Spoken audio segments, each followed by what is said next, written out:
সবসময় রাষ্ট্রের পদলেহন করে, তার জন্য ছাত্রছাত্রীদের পিটিয়ে মারতে হয়, তা দিয়ে তাদের কিছু যায় আসে না। দুজনেই স্বৈরাচারের দালাল, দুজনেই আন্দোলনকারীদের ওপর হামলা করেছে এবং করবে, ভবিষ্যতেও করবে যতক্ষণ না এদেরকে নামানো হচ্ছে নিজের গদি থেকে। মমতা বন্দ্যোপাধ্যায়ের পুলিশ আজকে বাংলাদেশ দূতাবাসে যেতে দিল না, এটা প্রমাণ করছে মমতা হাসিনা সমস্ত স্বৈরতান্ত্রিক সরকার ছাত্রদের আওয়াজকে ভয় পায়। আমরা বলছি স্বৈরতন্ত্রের বিরুদ্ধে ছাত্রছাত্রীদের লড়াই চলবে, বাংলাদেশে হোক কি পশ্চিম বাংলায়, শেখ হাসিনা হোক কি মমতা বন্দ্যোপাধ্যায় কি নরেন্দ্র মোদী, ছাত্রছাত্রীদের লড়াই চলবে। আজকে আপনারা দেখতে পাচ্ছেন মমতা সরকার বিন্দু মাত্র কোনো তাদের খেয়ালি নাই, খাম খেয়ালি আছে। একই জিনিস যেটা হাসিনা সরকার করে সেটা এখানে মমতা সরকার করছে। এটা তো মানে স্বৈরাচারদের মতন বিহেভিয়ার চলছে। আমরা এখানে একটা শান্তিপূর্ণ প্রোটেস্ট করতে এসেছি, এখানে দাঁড়িয়ে আমাদেরকে মেয়েদেরকে পর্যন্ত হাত ধরে ভ্যানে তুলে দেওয়া হচ্ছে, আর এটাও বলা হচ্ছে যে উঠে পড়ুন, পরে ছেড়ে দেবো। এটাকে কেজি ধরে মানুষ নিয়ে যাওয়া হচ্ছে। আপনাকে কি সরকারকে দেখাতে হবে যে কতটা মানুষ আপনি নিয়ে যেতে পেরেছেন?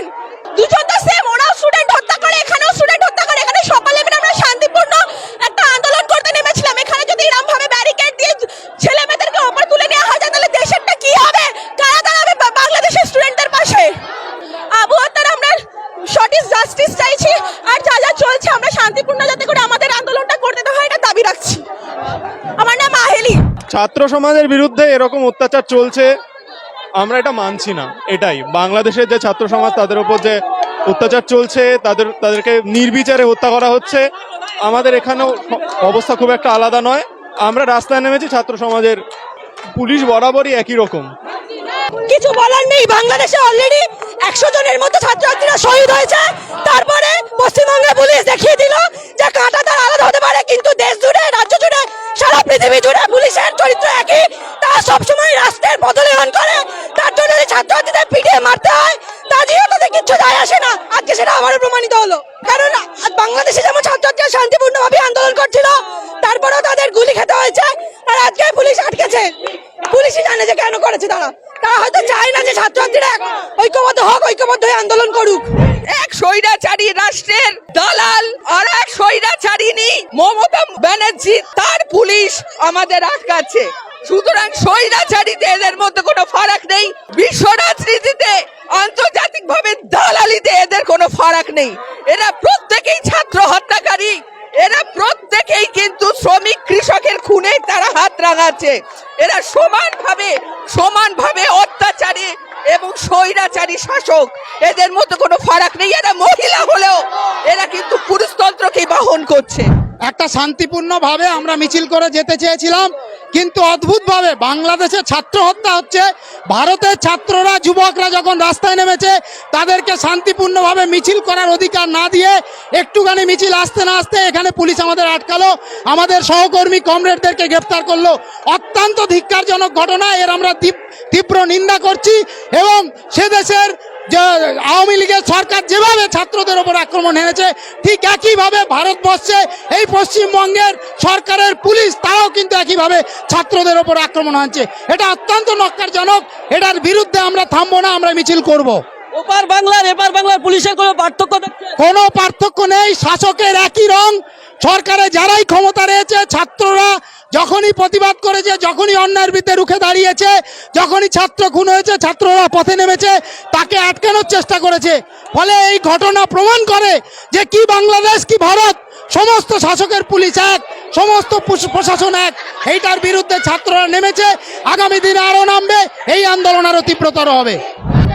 আমাদের আটকাচ্ছে, আমরা অন্যায়ের বিরুদ্ধে প্রতিবাদ করছি, আমরা ইন্টারন্যাশনাল সংহতি জানাচ্ছি, তার জন্য আমাদের আটকাচ্ছে। আমাদের কমরেডদেরকে এক্ষুনি গ্রেপ্তার করে নিয়ে গেলে, আমাকে চেষ্টা করেছে, আমি কোনোভাবে নিজের মতো করে পালিয়ে এসেছি। আমাকে ছাত্রকে নিয়ে এসে 5 জন পুলিশ। এই যে বাংলাদেশের পুলিশ আর পশ্চিমবাংলার পুলিশের কোনো পার্থক্য একটুও পার্থক্য নেই, দুজনেই স্বৈরাচারের দালাল, দুজনেই আন্দোলনকারীদের ওপর হামলা করেছে এবং করবে, ভবিষ্যতেও করবে যতক্ষণ না এদেরকে নামানো হচ্ছে নিজের গদি থেকে। পুলিশ কি ছাত্রদের ভয় পাচ্ছে? হতে পারে ছাত্রদের ভয় পাচ্ছে বলেই তারা ভ্যানে নিয়ে আসছে, ভ্যানে করে আমাদের নিয়ে চলে গেছে। তবু আমরা হারবো না, আমরা এখানে অবস্থান করবো। আমাদের আজকে এখানে শান্তিপূর্ণ মিছিল ছিল, তার উপরে এই দালাল তৃণমূল সরকারের পুলিশ হামলা নামায়। আমরা দেখেছি যখন আগের বারও এই শেখ হাসিনা গুলি চালিয়েছিল, তার বিরুদ্ধে বিপ্লবী ছাত্র ফ্রন্টের বাংলাদেশ হাইকমিশনের প্রোটেস্টের ওপরে পুলিশ আঘাত নামায়, ছাত্রছাত্রীদের রাস্তায় ফেলে মারে। আজকে আবার এই পুলিশ যে একই কাণ্ড করছে। আমরা এর বিরুদ্ধে প্রতিবাদে আরো ছড়া পাবো এবং তার সাথে সাথে শেখ হাসিনার মতো স্বৈরাচারী নেত্রীকে অবিলম্বে আমরা পদত্যাগ চাইছি বাংলাদেশ থেকে। আবারও বলতে হয় যে এটা ভারতবর্ষ, এই বাংলাদেশের সঙ্গে এর কোনো পার্থক্য আমরা দেখতে পাচ্ছি না। যেখানে বাংলাদেশে ছাত্ররা শহীদ হচ্ছে, যেখানে আন্দোলনে উত্তাল, সেখানে আমরা ভারতবর্ষে পশ্চিমবঙ্গের পুলিশ সেই একই কায়দায় ছাত্রদেরকে টেনে হিঁচড়ে গ্রেপ্তার করলো। আমাদেরকে গ্রেপ্তার করেছে, আমাদের সাথীদের গ্রেপ্তার করেছে। ফলে এই আন্দোলন এখানে কোনোভাবে থেমে থাকবে না, এই আন্দোলন আরো চলবে। ঘটনা আজকে দিনের আলোর মতো পরিষ্কার। সাধারণ ছাত্রছাত্রীরা রাস্তায়, তাদেরকে পুলিশ এবং আওয়ামী লীগের সন্ত্রাসীরা হত্যা করছে। আজকে আমরা পশ্চিমবঙ্গের ছাত্ররা ওই আন্দোলনকারী ছাত্রদের পাশে দাঁড়িয়ে এই লড়াই করতে এসেছিলাম, শান্তিপূর্ণ বিক্ষোভ। কোনো আমাদের কাছে লাঠি সোটা নেই। এই রাষ্ট্রের পুলিশ, এই মমতার পুলিশ আন্দোলনকে এইভাবে স্তব্ধ করছে। আমরা ধিক্কার জানাই। ওই আবু সাইদদের আমরা পাশে আছি, ওই বাংলাদেশের ছাত্রদের আমরা পাশে আছি। আর এই মমতার নির্লজ্জতাকে, রাজ্যের সরকারের নির্লজ্জতাকে আমরা ধিক্কার জানাই।